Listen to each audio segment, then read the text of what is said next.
दूसरा सैमुएल बाब 4। जब साउल के बेटे इशबोस ने सुना कि अब्नीर हबरून में मर गया तो उसके हाथ ढीले पड़ गए और सब इस्राएली घबरा गए। और साउल के बेटे इशबोस के 2 आदमी थे जो फौजों के सरदार थे, एक का नाम बाना और दूसरे का रेकाब था। ये दोनों बनी बनियामीन की नस्ल के बैरूती रिमोन के बेटे थे, क्योंकि बैरूत भी बनी बनियामीन का गिना जाता है। और बैरूती जितीम को भाग गए थे, चुनाचा आज के दिन तक वो वहीं रहते हैं। और साउल के बेटे योनतन का एक लंगड़ा बेटा था। जब साउल और योनतन की खबर यज़रेल से पहुंची तो वो 5 बरस का था। सो उसकी दाया उसको उठाकर भागी, और उसने जो भागने में जल्दी की तो ऐसा हुआ कि वो गिर पड़ा और लंगड़ा हो गया। उसका नाम मफीबोस था। और बैरूती रिमोन के बेटे रेकाब और बाना चले और कड़ी धूप के वक्त इशबोस के घर आए। जब वो दोपहर को आराम कर रहा था सो वो वहाँ घर के अंदर गेहूं लेने के बहाने से घुसे और उसके पेट में मारा, और रेकाब और उसका भाई बाना भाग निकले। जब वो घर में घुसे तो वो अपनी ख्वाबगाह में अपने बिस्तर पर सोता था।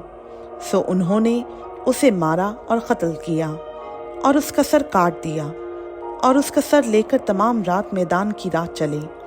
और इशबोस का सर हबरून में दाऊद के पास ले आए और बादशाह से कहा, तेरा दुश्मन साउल जो तेरी जान का तालिब था, ये उसके बेटे इशबोस का सर है।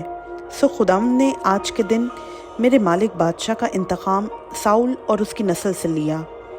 तब दाऊद ने रेकाब और उसके भाई बाना को, जो बैरूती रिमोन के बेटे थे, जवाब दिया कि खुदावंद की हयात की कसम, जिसने मेरी जान को हर मुसीबत से रिहाई दी है। जब एक शख्स ने मुझसे कहा कि देख साउल मर गया, और समझा कि खुशखबरी देता है, तो मैंने उसे पकड़ा और सिकलाज में उसे कत्ल किया। यही जज़ा मैंने उसे उसकी खबर के बदले दी।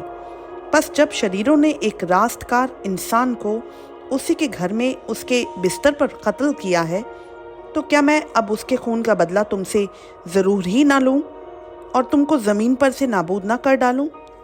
तब दाऊद ने अपने जवानों को हुक्म दिया और उन्होंने उनको कत्ल किया और उनके हाथ और पाँव काट डाले और उनको हबरून में तालाब के पास टांग दिया।